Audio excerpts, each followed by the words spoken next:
सन्नाटा। सब कुछ थम गया है और दूर से किसी के हाई हील्स की आवाज आ रही है। टिक टिक टिक। हर कदम के साथ चौहान हाउस की दीवारें कांप रही हैं और जैसे ही वो सामने आती है सबकी सांस रुक जाती है। ये वही वसुधा है, लेकिन ये वसुधा अब वैसी नहीं रही। अगर आप वसुधा की इस बदलती कहानी का हर सच जानना चाहते हैं तो अभी चैनल को सब्सक्राइब कर लीजिए, क्योंकि आगे जो होने वाला है वो बहुत भारी होने वाला है। लगता है वसुधा सच में बदल चुकी है। उसकी आंखों में अब मासूमियत नहीं है, उसकी चाल में अब झिझक नहीं है, उसकी खामोशी में अब दर्द नहीं बल्कि ताकत है। शायद ये वही वसुधा है जो अब किसी से डरती नहीं। अगर आप इस नए अवतार के पीछे का राज जानना चाहते हैं तो अभी चैनल को सब्सक्राइब कर लीजिए। कभी जो सबको खुश रखने की कोशिश करती थी, आज वही सबको असहज कर रही है। दिव्या परेशान है, अविनाश बेचैन है और देव वो वसुधा को पहचान ही नहीं पा रहा। लगता है जैसे उसके सामने कोई और खड़ी है। वो वही चेहरा है, लेकिन वो वही इंसान नहीं है।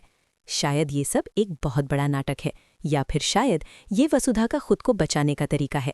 अगर आप चाहते हैं कि इस नाटक की परतें खुलें तो चैनल को सब्सक्राइब जरूर कर लीजिए, क्योंकि हो सकता है वसुधा जानबूझकर सबको खुद से दूर कर रही हो सकता है वो चाहती हो कि लोग उससे नफरत करें, हो सकता है वो चाहती हो कि कोई उससे सवाल ही ना करे, क्योंकि जब कोई औरत खुद को बुरा बनाती है तो वो किसी बड़े सच को छुपा रही होती है। देव ये सब देख रहा है लेकिन समझ नहीं पा रहा। उसे लगता है कि वसुधा लालची हो गई है, उसे लगता है कि वसुधा बदल गई है, उसे लगता है कि वसुधा अब उसकी नहीं रही। लेकिन शायद सच कुछ और है। अगर आप इस सच को जानना चाहते हैं तो चैनल को अभी सब्सक्राइब कर लीजिए, क्योंकि लगता है आने वाले एपिसोड में वसुधा किसी ऐसे रास्ते पर चलेगी जहां से वापस आना आसान नहीं होगा। हो सकता है वो बहुत आगे निकल जाए, हो सकता है वो बहुत ऊंचाई तक पहुंच जाए, और हो सकता है वो इतनी बदल जाए कि कोई उसे पहचान ही ना पाए।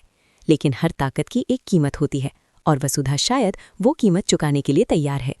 अब सवाल ये नहीं है कि वसुधा बदली या नहीं, सवाल ये है वो क्यों बदली, किससे बचने के लिए बदली, किसके लिए बदली और किससे लड़ने के लिए बदली।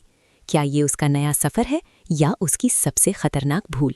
आपको क्या लगता है, कमेंट में ज़रूर बताइए। और ऐसी ही हर बड़ी कहानी और हर नए मोड़ के लिए चैनल को सब्सक्राइब करना मत भूलिए, क्योंकि वसुधा की कहानी अब प्यार की नहीं रही। अब ये कहानी है ताकत की, बदलाव की और उस औरत की जो अब किसी की नहीं है, बस अपनी है।